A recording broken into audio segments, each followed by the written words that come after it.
And welcome to the McDonald's Hendricks County Sports Show on 1610 AM XRB and XRBradio.com. Also on Audio Sports Online. The McDonald's Hendricks County Sports Show is brought to you by our title sponsor, McDonald's, College Prospects of America, and BMO Harris Bank.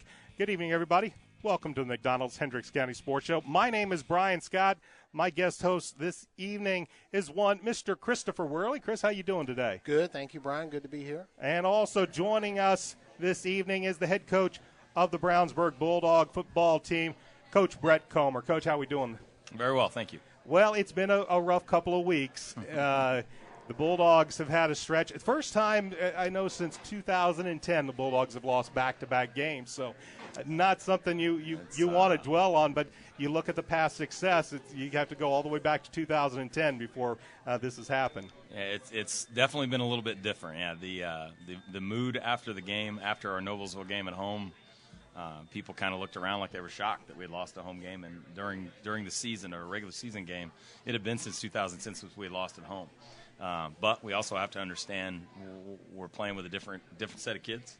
We graduated a lot of kids last year, and including some Division I talent, and that's where we are. I mean, that's the nature of high school football, is that it's going to come in cycles. So the Bulldogs, coming off of a loss on Friday, they went to Hamilton Southeastern. Never an easy place to play. No. And unfortunately for the Bulldogs, they fell by the score of 37-0. It is a very tough place to play. And that Hamilton Southeastern team got a lot of talent on both sides of the ball. They always do, and they were really fired up. We had beaten them 3 years in a row going back, and I don't think anybody does that to Southeastern. You know, there was a stretch where they were the league champion for 6 years in a row, or at least they had a share of it prior to us winning it outright last year. So you're right. It's a difficult place to play. I enjoy going on the road. As a matter of fact, we talked to our kids about the fact that it's a business trip and that we're going there to, it's us against the world approach.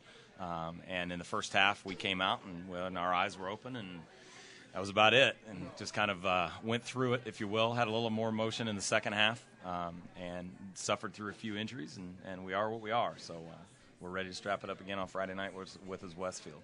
Offense, that was the key, about 113 yards total offense. And our inability to get first downs and give our defense a rest hurt us greatly. There was very first series. If we can stay on the field another series longer, or another 4 plays longer, then our defense gets a little rest. We're more competitive on that side. We have 9 new kids playing defense. One of our starters from last year is out with a collarbone injury. And then offensively, of our 5 skill players, only one of them played last year. And he's only a sophomore. So to say we're young is an understatement. Yet we're getting better, and I think we played better defense in weeks 2 and 3 than we played in week 1. And week 1 was a victory where we beat McCutcheon 49-28. And we're getting better, and we're learning what we're doing and how to do it, and how to play at a faster pace. A lot of teams are going to key on your talented tailback, Toksak and Rabati, and it's sometimes when that's what they're all keying up on, it's just tough to get other parts of the offense moving. Well, you got to have other guys make plays. I mean, in 6A football and in the ACC, people are too good. Our kids, other teams especially, are too well coached not to. You can't be a single-faceted team, and that's what we have been. That's what we've been relegated to. So it's certainly been a focus of us to try and get other people to football. Tokes has got to get his touches. He didn't get enough touches on Friday night, but we didn't play well. So bottom line, I don't make any excuses for it. Southeastern played very well, and we didn't. Coach, one thing I noticed, we all know the defense was out there for a long time, first half, and it was a warm evening. But I didn't see any give up or quit on the defensive kids, even in the second half. They fought. Yeah, it's funny you say that, too. I got a text last night from my principal, and I were texting back and forth about something else. And Mr. DeGay's comment was, I was really proud of your kids in the second half and your coaching staff in the second half, because nobody quit. And if there's anything to it, and I catch a lot of flack at times when I'll call a timeout late in the game. And the fact is that the first thing I'll say to our kids in the huddle is, we're not going to teach you how to quit. If we're losing the game, we're going to go to the very end. We're going to use every timeout we have and extend the game. And that's just a precedence that we've set, and we hope that continues. And we're definitely not teaching them how to do that. We want to get to the ball quicker, and we're teaching everything that every other coach in America is as well. But at the same time, it's a different group, and we have to do it that way. And, as Brian mentioned, of course, and I noticed it in the press box, they definitely keying on Tokes, stopping him first. But Sure. You did try to get other people the ball. Young Mr. Ferguson got involved this past week. Yeah, we got to the pitch. I mean, that's what that was called. And if you noticed, They were at double four techniques and were crashing them inside to take tokes away. Well, then that opens something else up. So we have to have other kids step up. And maybe game one it was too easy because it simply was. I mean, he rushed for over 200 yards and 18 carries, and we went up and down the field, and everybody thought, well, this is just like it always has been. And it had been for a number of years. Well, people get better. They play us more often. They have a little more of a clue as to what we're doing and where it's going to go. So now other kids have to step into those roles. And we've taken this week as an opportunity to do that. And we have other kids that are going to play some spots that you haven't seen them in, just because that's where we are. And as we put it to our kids, we're going to be more competitive because we're going to force you to be competitive in practice. And maybe a few of them got a little complacent and said, well, this is my job. Well, not anymore. Jobs are open. We've been a 2-platoon football team for 4 years, and we have opened the door for kids to go both ways.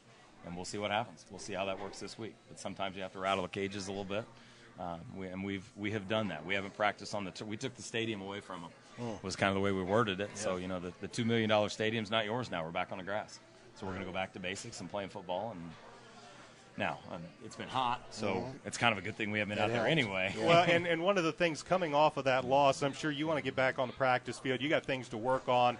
You got things. You've got players that you want to try maybe in different positions in different ways. How has this heat affected? Because I'm sure you haven't quite got the practice time you wanted. No, we haven't. I mean, it's changed a little bit, and obviously we're going to err on the side of safety, and that's from a corporation standpoint. My wife is dealing with it as our middle school AD. They haven't done any. They can't practice outside at all. So we've kind of come to a happy medium with our athletic training staff.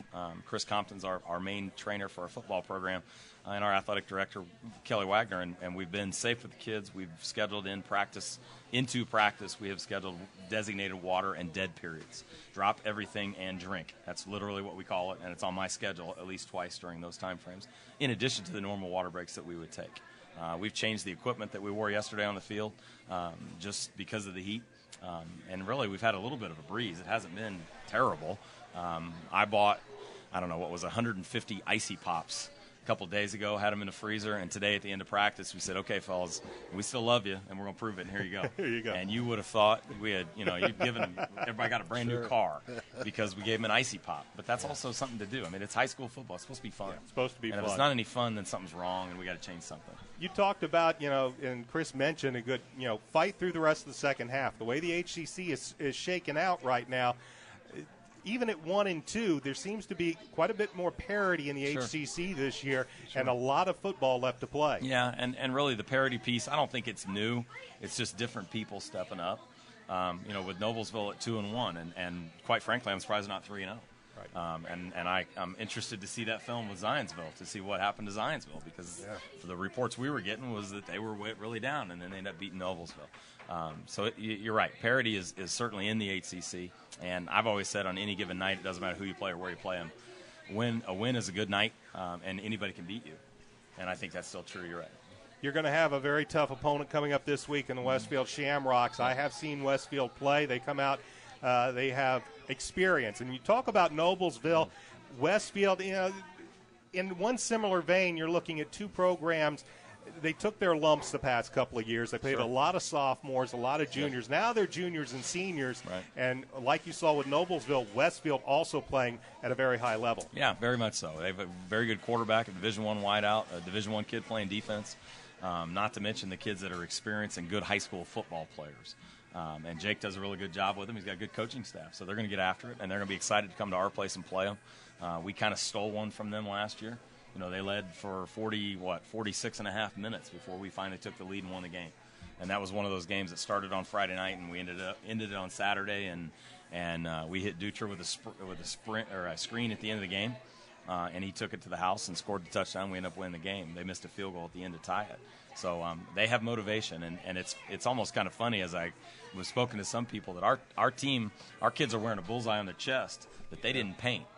The teams that were here last year painted it and put it on their chest. They play in a stadium that they didn't necessarily build. Now, some of those guys were part of those teams, don't get me wrong, but at the same time, they weren't the leaders of those teams. Now they're paying for those because we're getting everybody's best shot.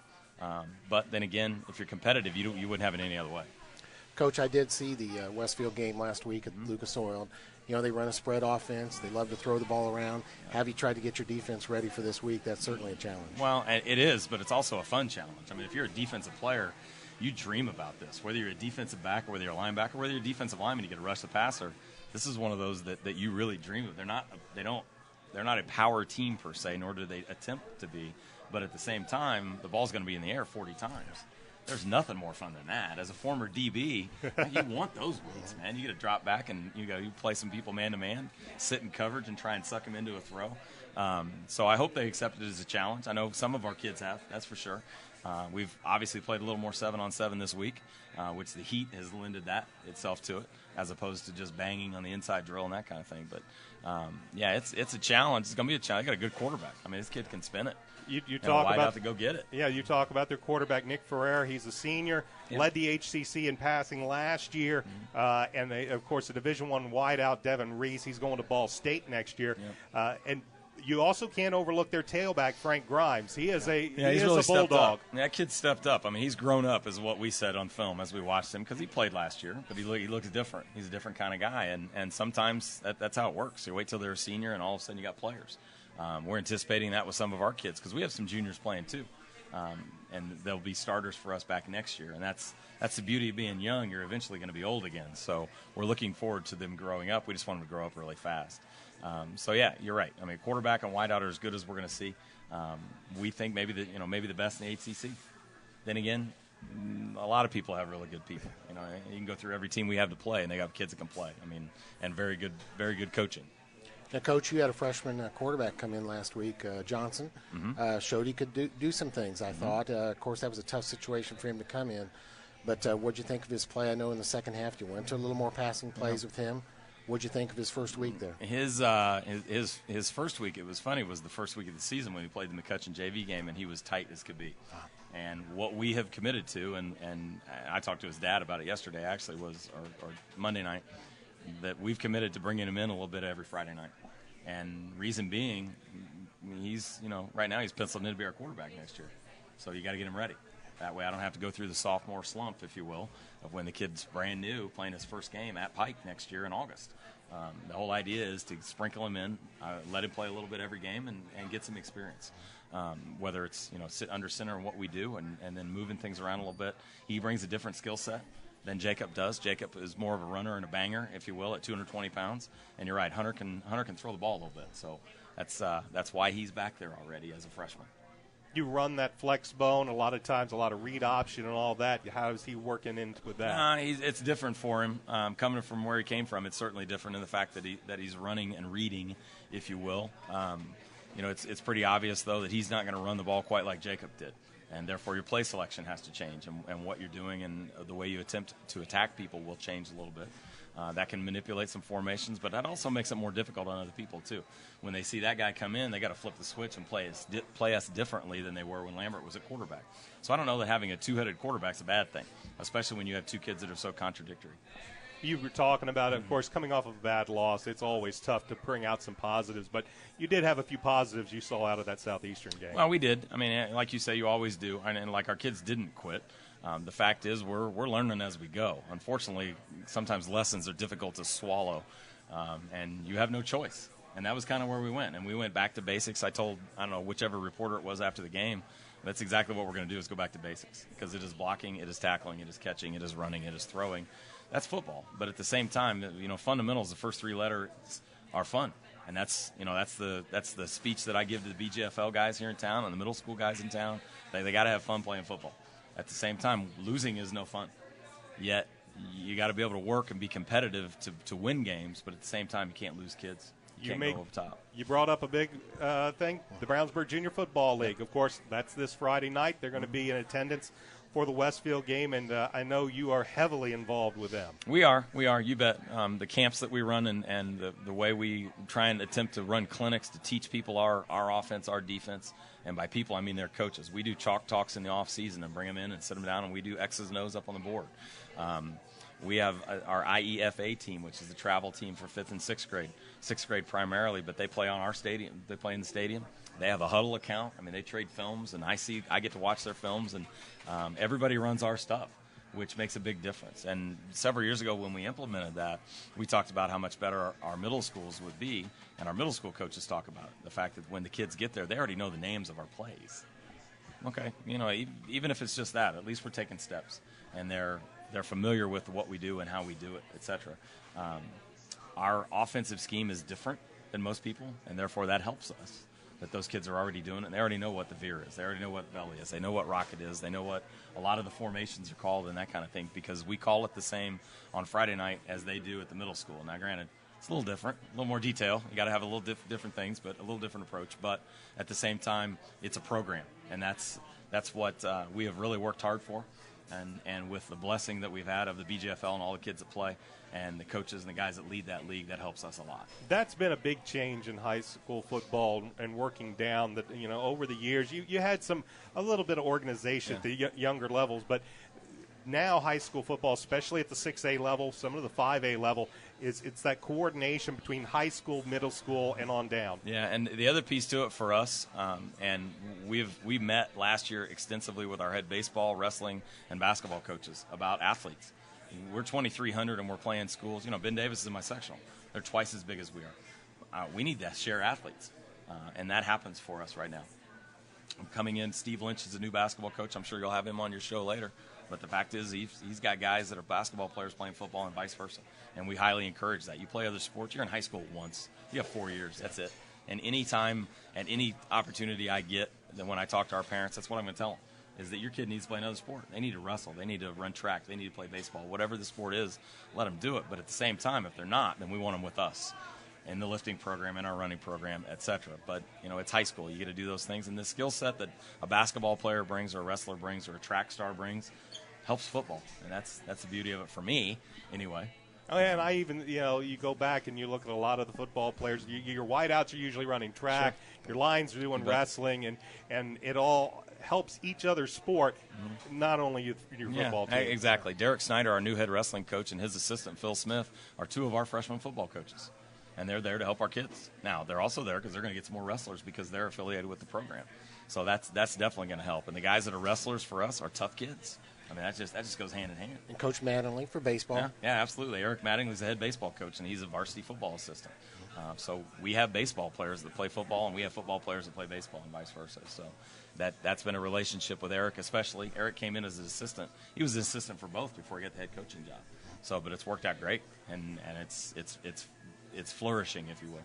We're going to wish the Bulldogs the best of luck this week as they tackle the Westfield Shamrocks. Coach, you brought a player with you today. Can you tell us a little bit about him? Well, you got Mac Dutra coming. Mac is a defensive line, and it's kind of funny.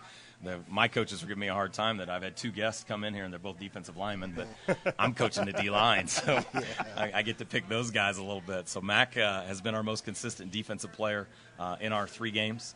He's a first-year starter, lettered last year as a sophomore playing special teams. We've had 2 of his older brothers play for us, that were both very successful.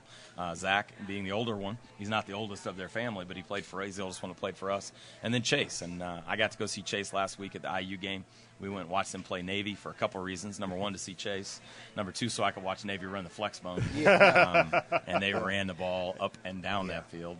But yeah, Mac is a good player for us, and he's working really hard to help us win games. That's great. Coach, wish you best of luck against the Westfield Shamrocks this week. All right. Thank you. All right. When we come back, we will have Mac Dutra here on the Hendricks County Sports Show as we bring it to you from McDonald's on Green Street. This is the McDonald's Hendricks County Sports Show.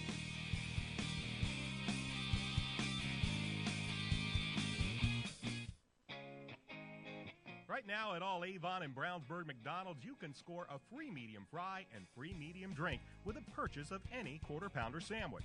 This would include the new Quarter Pounder line of sandwiches as well. That's a free medium fry and drink with a purchase of any Quarter Pounder sandwich at all Avon and Brownsburg McDonald's, proud sponsors of the McDonald's Hendricks County Sports Show.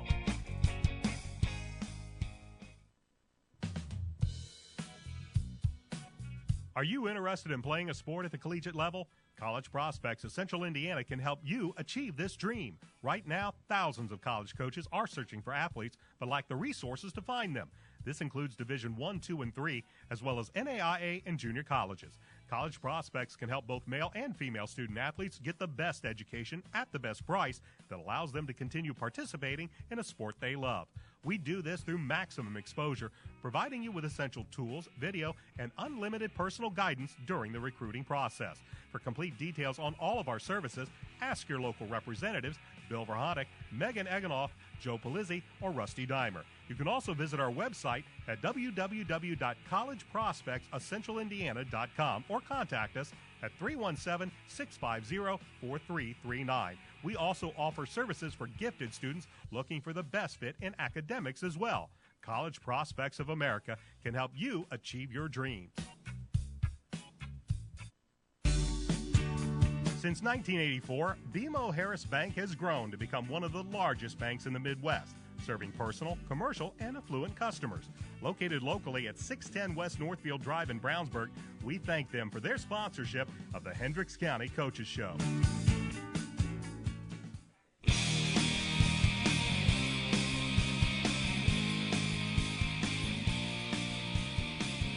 Welcome back to the McDonald's Hendricks County Sports Show on 1610 AM XRB and XRBradio.com. I'm your host, Brian Scott. I'm joined this week by my guest host, Christopher Worley, and our College Prospects of America Athlete of the Week is Mac Dutra of the Brownsburg Bulldogs. Mac, thanks for coming on the show. Thanks for having me. All righty. It's been a tough couple of weeks. How are you and the rest of the team holding up and getting ready for Westfield this week? I think we're doing all right. We made a few changes this week, offense and defensive-wise. Looking forward to it. All right, you come off of a big loss at Hamilton Southeastern, but Southeastern, Coach said if you're up for the challenge, it can be a very fun place to play in front of that crowd. It definitely was. It was an experience. First year starting on varsity, and it was a bigger crowd than usual. So, tough loss, but it was definitely a learning experience for all of us. All right, you've played now. Coach said you were on special teams. How long have you been playing football? Since as long as I remember, first grade, second grade. Part of the Brownsburg Junior Football League and all the way up? Actually, I moved to Brownsburg in middle school, so before that I was at Center Grove. But have you always played defense, or have you moved around a little bit? Moved around actually a lot. Freshman year, 8th grade and freshman year, I played running back, and then sophomore year is when I made the change to defensive line. Okay, now that's a bit of a big change for being a running back trying to bowl over the guys on the defensive line to being a defensive lineman trying to stop them. Yes, which one do you find more satisfying? I like defense. I'm a defensive guy. I like to hit somebody. I'd like to see Mac play some fullback, though. I know he could power through there. Mac, you're number 91. Any special reason for the 91 number? Actually, my oldest brother was 19 his junior year, and my last brother, Chase, he was 19. So I played defensive line, so I thought I'd switch it and take 91. Take 91. Good. Now, you've had a good year, Mac. You've been a big leader on that defensive line, playing really tough. Of course, we know that the offensive lines in this conference, they're big and tough, and that was the case last Friday night, I'm sure. Yes, sir, definitely. HSC always has those big corn-fed, big guys up front. It was a challenge, but it was fun. It was definitely fun. And also, we know somebody else important to the Brownsburg and you linemen. The Brownsburg program is, Coach Neese with your strength and conditioning program. Yes, definitely. Tell us about your summer work and getting ready for the season in the strength and conditioning program. And do you keep that going now that you're a couple of weeks into the season? So how do things go this summer, and then do you keep it going? Yeah, it was a tough summer. We got by with some not being so hot though. He pushes us definitely. We're trying to keep it going. We need to get in better condition, though, definitely. We're working on it, though. You had a hot week, and, of course, luckily for Friday night, it looks like it's going to be a great night for football. Tell us how you get through this week. As Coach said, a lot of hydration, a lot of that, and get yourself prepared for Friday night. Yeah, I think as we look at it, it was 98 yesterday, close to that today. We pushed through it yesterday and today. Friday it'll be easy. That's how we're looking as a team. All right, now you're going to play a Westfield team that is very, very talented.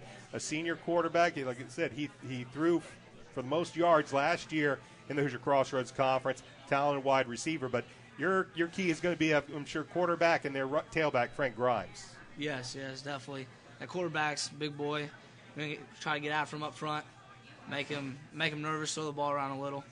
Nice. So your job is basically see the ball, find the ball, get the ball. Yes. That's about it. Play any other sports other than football? Not anymore. I used to play basketball and baseball, but dropped those for football. Try to focus on one sport now. Good. Mac, when you're lined up a defensive line, of course, in a team like Westfield, they run that spread offense.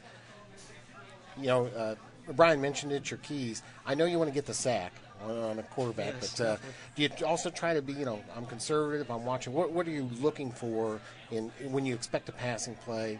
Are you on an all-out rush? Are you trying to key on something? What are some of the things you look for when you're playing against an offensive attack that likes to pass? Yeah, we're in a 3-4, so our job is mainly, I play defensive tackle, so mainly run stop. So I try to shock the guy in front of me, get my hands on them, find the ball. I'm never just pin my ears back and go. Okay. Wish I could do that, but not the case. So. Okay.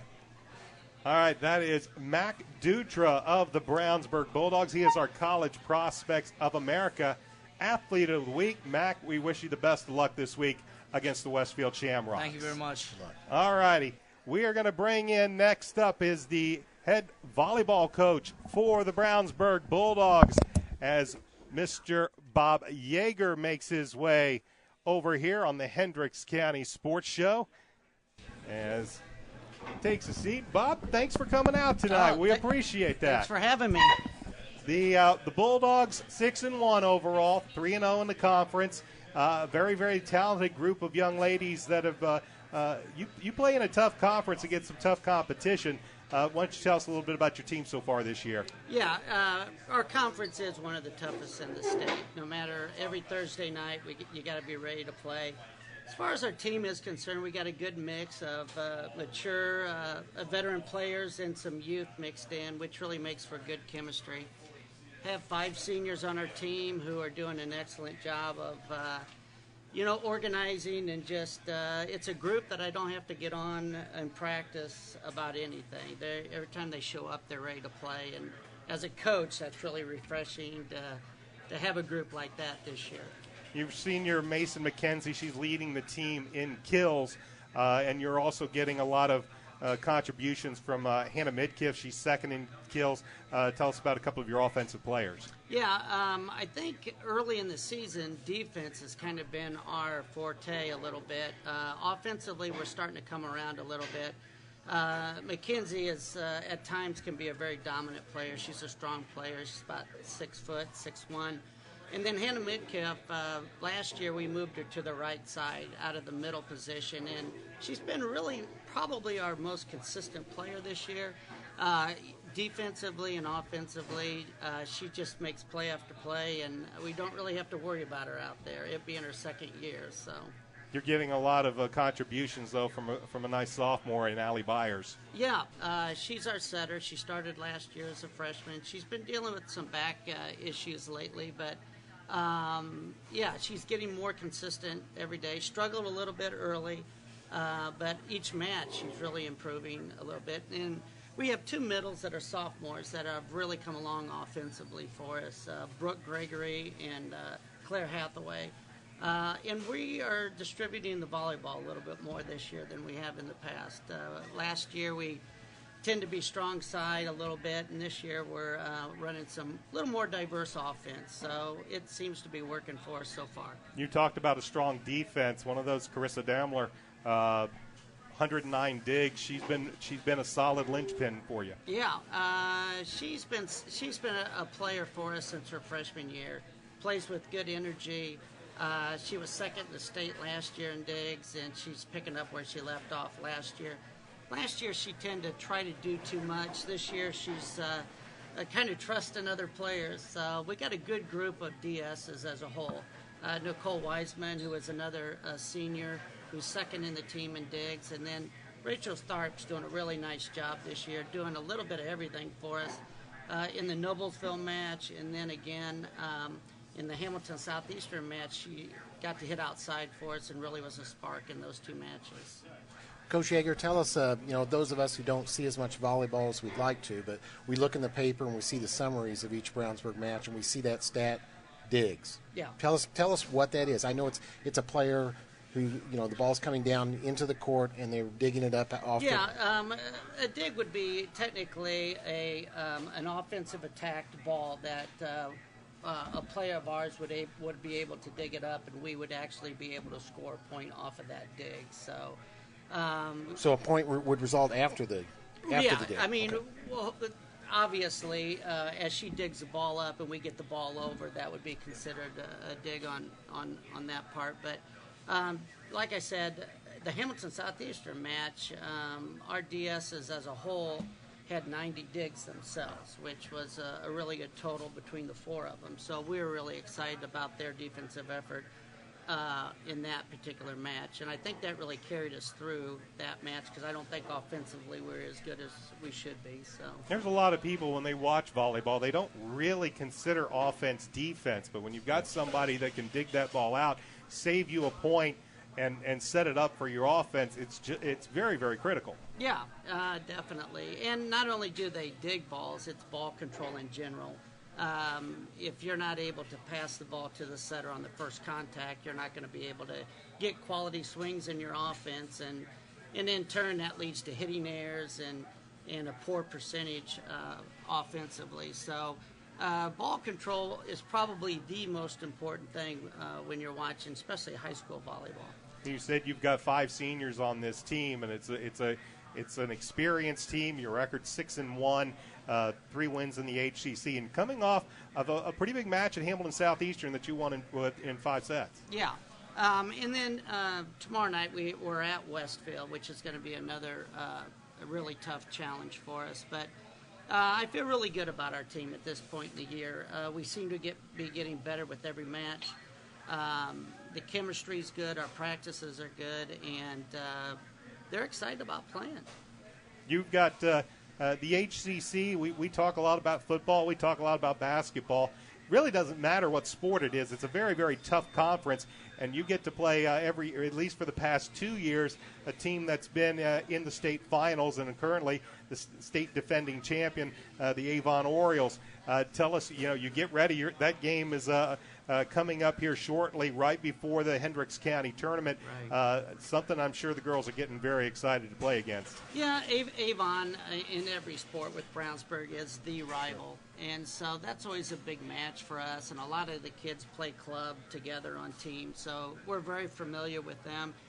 Scott's done an unbelievable job over there, and not only are they ranked in the top 2 in the state, they're ranked nationally as well. So that just says a lot for their program, and it's a good challenge for us. We're looking forward to that match every year, and hopefully, we can turn things around sometime here. And I'd imagine, too, for that Avon match, like every sport, Brownsburg, Avon, you get a little more crowd than usual. I know you'd like to have a bigger turnout. So. Yeah, we've been averaging some really good crowds the last couple of years. We have a good spirit program at Brownsburg, and they've been able to kind of incorporate what we do a little bit, and so we've been getting some pretty good crowds. But yeah, that's a special match for both schools, and the week of Avon Brownsburg in every category is normally as intense and fun for the kids on both sides.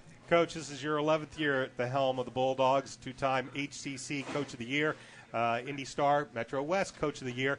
But besides being the coach of the Brownsburg Bulldog varsity volleyball team, you do a lot underneath helping develop these players get to the varsity level, right? Yeah, actually, right now we're running a 5th and 6th grade league tonight. So we have that going on, and we have over 100 kids participating in that. And then we run our own club throughout the winter months with our junior high program. So, and then we have the local club, which is Circle City right down there in Plainfield, which a lot of our varsity players and high school players play. So it's like anything else. It's a year-round deal for most sports nowadays. So. And then that's been a big change. We talked with Coach Comer about football, but volleyball, to see the number of girls coming out at a younger and younger age getting into organized volleyball, we can watch it. We can watch college volleyball now on TV. Right. A lot it's getting a lot of exposure. You'll watch the Big Ten Network or some of those others, and the excitement the girls are having for playing nowadays is really something. Yeah, it is. up until, I don't know, several years ago, basketball was the only thing that was offered to girls at a younger age, and I think volleyball is becoming a little more popular in the fact that it's something new for them to try. So in Brownsburg, the numbers are up in the younger age groups, and I think they're enjoying it as a change. Football's a bit of a unique situation where they don't have a club type deal in the off season. So a lot of that, what happens in that program, is reflected on the head coach, where a lot of the coaches in the area in high school anticipate and expect their kids to play club in the off season to improve themselves. And then, as they come back, we try to build on what they've learned through there. So. That's head coach Bob Yeager of the Brownsburg volleyball team. They are 6-1, 3-0 in the Hoosier Crossroads Conference. They will be playing at Westfield. That is tomorrow. You were supposed to play North Central today. I noticed that game got rescheduled. Yeah. But after Westfield, 3 home games, including that Avon, before going into the Hendricks County tournament. Yeah, we're fortunate enough to play Avon three times normally during the season, so hopefully that won't change this year. And where's the county tournament at? It's at Tri-West this year. All right, that's Coach Bob Yeager. Bob, thanks for coming out on the Hendricks County Sports Show. All right, when we come back, Mr. Christopher Worley and I, we may be talking a little bit about what's happening in Hendricks County sports. That is all coming up next on the Hendricks County Sports Show.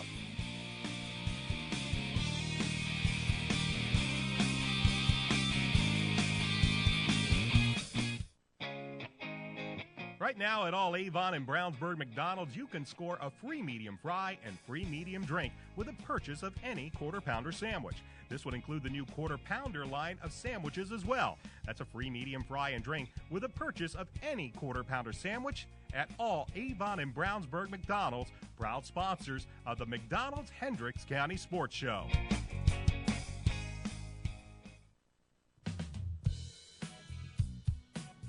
Are you interested in playing a sport at the collegiate level? College Prospects of Central Indiana can help you achieve this dream. Right now, thousands of college coaches are searching for athletes but lack the resources to find them. This includes Division I, II, and III, as well as NAIA and junior colleges.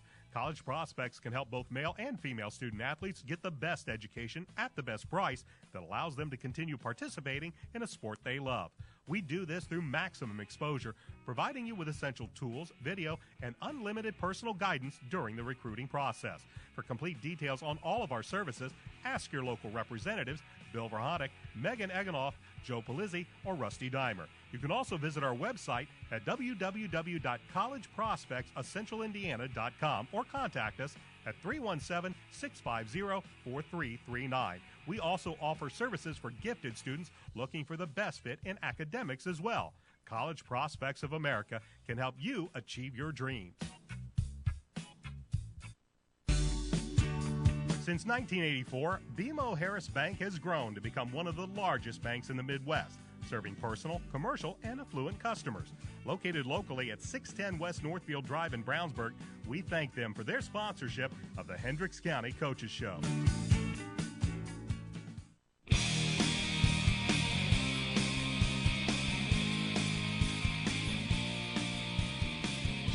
Welcome back to the Hendricks County Sports Show on 1610 AM XRB and XRBradio.com. And don't forget, you can also catch a video podcast of this show every Thursday on audiosportsonline.net. We tape the show at Brownsburg and Avon area McDonald's. Today we are at the Green Street McDonald's in Brownsburg. Next week we will be in Avon at the McDonald's out near State Road 267 in Rockville Road. My special guest host this evening is Christopher Worley. He is one of the broadcasters of the Brownsburg Bulldogs football. And Chris, we've talked to Coach Brett Comer, talked to defensive lineman Mac Dutra. You watched the game against Hamilton Southeastern, and as we talk, that's a tough place to play. What are some of the things that we want to look at coming into Westfield? It's obvious the Bulldogs, they want to run the ball with Toksak and Rabati, but as Coach says, something's got to happen in that passing game and try to get a little bit better balance. Well, Brian, that's been the main thing we've learned so far. Aside from having a young defense, which Coach talked about this season, there's going to be some growing pains there, but it's basically a one-sided attack right now with just a running game, and the passing game has been practically non-existent. Now, I know they've worked on it in practice. We saw a freshman quarterback come in last week and, showed some promise. He made some throws. He moves a little bit better than the senior quarterback, but we'll just have to see. But they definitely need to balance the offensive attack more. Now, you talk about it's not just the quarterback. You need receivers who can get themselves open, run their patterns sharply, and catch the ball. So that's been the main problem I've seen so far from Brownsburg. It's a one-sided attack. These defenses are keying on the running game. The Bulldogs will be hosting the Westfield Shamrocks. Shamrocks come in with a record of 2-1. They could very easily be 3-0. You were at the game at Lucas Oil Stadium, that game against the Fishers Tigers. Shamrocks leading late. The Tigers get a late field goal in regulation. They win it on a field goal after the third overtime. But the Shamrocks, they're the real deal. As I mentioned, a senior quarterback, Nick Ferrer. They've got a wide receiver, Devin Reese, who's going to Ball State. And Frank Grimes, as coach said, he looks different at running back. What are the Bulldogs? We kind of looked after the Hamilton Southeastern game saying defensive line looked pretty good, and it's going to be up to Mac Dutra and those linemen to contain the edges and get after quarterback Nick Ferrer. Well, it's going to be a challenge. I was glad I went to see that game, and it was an exciting game, but it caused me some concern for Brownsburg because Westfield runs an outstanding spread offense. Their senior quarterback, he's big also. He's 6'4", Brian. And you've seen them. You know that they have weapons. I noticed that when they got inside the 20, they may still line up in that spread, but that's when they really like to use running back Grimes, off tackle in the middle. He's an outstanding athlete, and he can do a bunch of things. So their defense can be scored upon. That would be the good news for Brownsburg, but defending and stopping this spread offense of Westfield with their experience and talent for a young defense like Brownsburg, that's going to be a challenge. I would say Westfield would score at least, 21 to 28 points, and that's being somewhat conservative in the game. So Brownsburg's going to be tested, and then Brownsburg, like we've talked about, they're going to have to move the ball in maybe a ball possession. If they can get a running game going, keep it away from that spread offense, maybe that'll help their cause. Shamrocks come in averaging over 34 points a game, and as Chris noted, they can be scored upon. They played Avon earlier this year, had a 17-6 lead at half. Avon shut them out in the second half, and unfortunately for the Orioles, they were chasing a missed extra point that whole game. They could have easily had it tied late in that game, could have even won it on a late field goal. But the Shamrocks scoring over 34 points a game. They give up almost 25 points. For the Bulldogs, well, we know their struggles on offense. This also hasn't been, we saw some improvement with the defense this past week. This hasn't been one of the stronger Bulldog defensive teams that we've seen in the past few years. Right. Some good individual performances. We had Mac Dutra on the show tonight. But overall, and I worry about the defensive backs too. They're going to be tested. So that young defense is really both sides of the ball just struggling right now. Coaches had some, week to work with them in practice. It's a good coaching staff. The players seem like they believe in them. We know Coach Comer's got plenty of experience, so the adjustments are going to have to be made. We'll see Friday night. Bulldogs have led this series over the last 15 years, 10-3, but this is a different Westfield team. Much like Noblesville, the sophomores and juniors are now juniors and seniors. We'll see how the Bulldogs come out Friday night when they welcome the Shamrocks to Bill Estes Ford Field at Roark Stadium, Brownsburg Junior Football League night. Make sure if you can't get out to Brownsburg High School, you can listen to that game right here on 1610 AM XRB and XRBradio.com. Following this show, it'll be Christopher Worley, Troy Weimer, and Justin Hobbs with the call on Friday night. I will be at Avon, where the Avon Orioles are taking on the Fishers Tigers. Avon got their first win of the season last Friday as they took on a Harrison team. It was a blowout as far as the Orioles were concerned, 34-0. They got a lot more offense than they had in the previous two games, but take it with a grain of salt. Harrison lost their 29th in a row. They were very limited offensively. They're going to go against a Tigers team that is averaging over 41 points per game. But the difference being this Tigers team can be scored upon. Yes. And it'll be, you saw them against Westfield. You saw how Westfield moved the ball. Yes, no doubt about it. Their defense will let up some points. But again, they have a left-handed quarterback that can throw the ball around, talented skill position players. Offensive line performed good. And I'll tell you a factor for them is their kicker. I'm sorry, I don't have the name in front of me right now. Shaniak, I believe. Yes, that's it. Well, he won the game. He came down there in the fourth quarter. Westfield gave up the ball. Fishers couldn't push it in, but they did get a field goal to tie it and send that to the extra overtime. And then they got a stop, and he won it with the with the field goal in overtime. So he's an outstanding kicker. They're always going to be good, deep, talented. So I know Avon had to feel good getting that first win. And if it was against Harrison, that's fine. They scored a bunch of points, did a good job. So, this may be a close game. Avon's defense against Harrison was very, very, very good. That is kind of an understatement against really an inferior team. But offensively, started to see some good signs. Sophomore Brandon Peters threw for 2 touchdowns, did not throw an interception in that contest. They got some great play from David Shaw at running back. It'll be an interesting game over the last 15 years. Of course, Fishers has only been in the HCC for 7 years. This has been a very, very tight series with Fishers one more win over Avon 4-3. They blew out the Orioles last year by the score of 34-9. We'll have that game for you on Audio Sports Online. I'll be joined by the Indiana Football Hall of Famer Dave Shelbourne. Pregame show will be at 6:45. Kickoff between the Orioles and the Tigers will be at 7. And, of course, this will all lead up to Brownsburg versus Avon the week after. But I'm sure Coach Bless, he's got the blinders on for that game. A lot of what we talk about in Hendricks County, can't say that a lot of the schools have been doing too well, but there's been one school that has played very well. That's the Plainfield Quakers.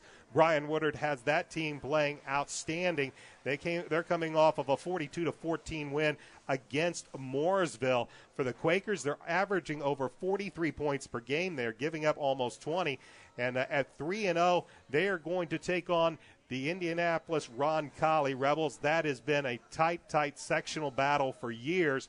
Roncalli, well, they're 1-2, but they've had to play a couple of 6A schools in Southport and Franklin Central. They're coming off of a loss against Chittard, 35-20.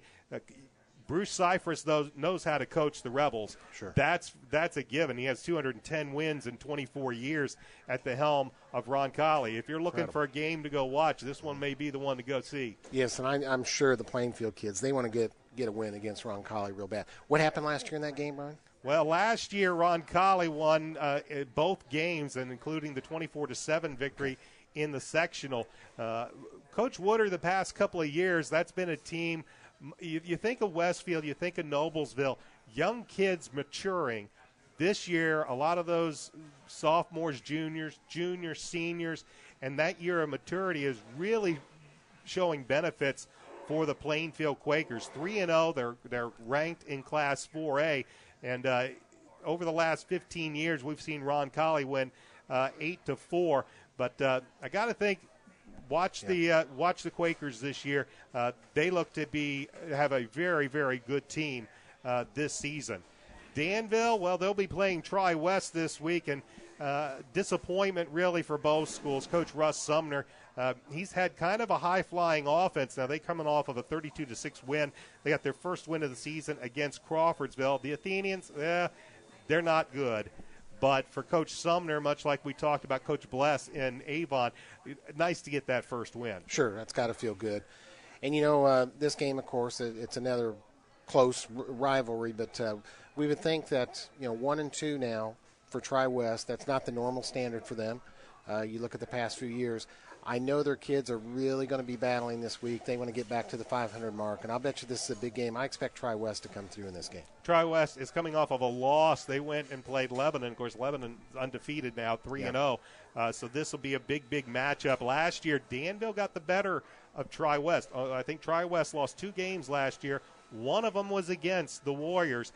Danville won 40-35, and Danville holds a decided edge in this series. We'll see how things play out on Friday night. That game will be at Tri-West. And one of the teams, unfortunately, that we don't talk a lot about, but the Cascade Cadets under Coach Jason Thompson in his second year, having a nice season. They're 2-1. They're coming off of a win against North Putnam, 28-14, and they're going to be facing a winless Clinton Central team that is only scored about 6 points per game, giving up over 30. One thing the Cadets are doing, they're scoring points. They're averaging over 31 points per game. And it's nice to see I think you might remember that about 7 or 8 years ago, Cascade, one of the stronger teams. Nice to see Coach Thompson getting them back up. Yes, I did notice this week our friends at the Hendricks County Flyer in their summaries of Saturday's game, they had Cascade right there with a good picture on the front page. You know, we're used to seeing Avon, Brownsburg, Plainfield, and the others, but Cascade got some nice publicity by our friends at the Flyer there. Good year for their program, and I know they wanted to continue this week. Let's take a look around the standings in our final few moments here on the Hendricks County Sports Show. We take a look at the Hoosier Crossroads Conference, and as Coach Comer said, we call it parity, and he'll say that we have parity throughout the HCC. But more often than not, by week 4, we're usually seeing 2 or 3 teams still undefeated. There's not a single team undefeated in the Hoosier Crossroads Conference. You have 6 teams with a record of 2-1. Fishers, Hamilton, Southeastern, McCutcheon, Noblesville, Westfield, and Zionsville. They all have records of 2-1. Avon, Brownsburg, and Lafayette, Jeff, they come in next at 1-2, and only the Harrison Raiders are at 0-3. Games of last week, I mentioned Avon defeated Harrison 34-0. Of course, the Bulldogs fell to Hamilton Southeastern 37-0. McCutcheon, we saw them against the Bulldogs, and while the Bulldogs had an excellent game, McCutcheon still playing very, very good football. That's the only loss they have on their record. They defeated Lafayette Jefferson last week 18-15, and as Coach Comer mentioned, Noblesville went down to defeat for the first time against a very, very good Zionsville team under the final year for head coach Larry McWhorter at Zionsville. And then the game Saturday, Westfield falls to Fishers 48-45 in 3 overtimes. This week, Fishers is at Avon, Hamilton Southeastern is at Zionsville, Harrison will be at McCutcheon, Lafayette Jefferson is at Noblesville, and the Shamrocks come to visit the Brownsburg Bulldogs. Taking a look at the Mid-State Conference, the Plainfield Quakers 3-0 overall, 1-0 in the conference. Only Franklin is the only team that has not played a game in the Mid-State Conference. Martinsville, Plainfield, and Whiteland all 1-0 in the conference. Martinsville also undefeated on the season, and they're putting up some points. They have put up 143 points in just 3 games. Franklin, they are 3-0, but they have yet to play a Mid-State Conference game. And then 0-1 in the conference are Greenwood, Decatur Central, and Mooresville.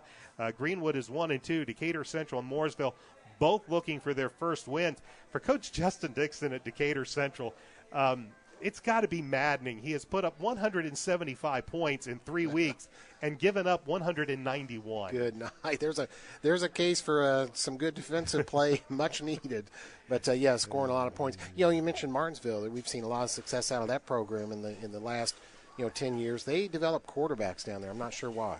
Well, Plainfield, they'll have a lot of work still left to go here in this football season to look for possibly a Mid-State Conference championship. Last week, Franklin defeated Indianapolis Hal 44-8. It was Martinsville 35, Greenwood 14, Plainfield over Mooresville 42-14, and Whiteland defeated Decatur Central 50-47.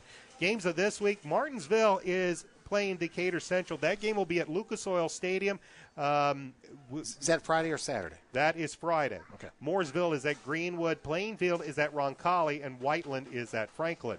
In the Sagamore Conference, Danville 1-0 in the conference. They share that same conference record with Lebanon, Southmont, and Frankfort.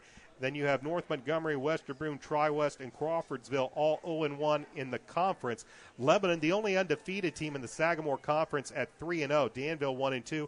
Tri-West 1-2. Games last week, Danville defeated Crawfordsville 32-6. It was Frankfort 7, Western Boone 6. Lebanon defeated Tri-West 27-7.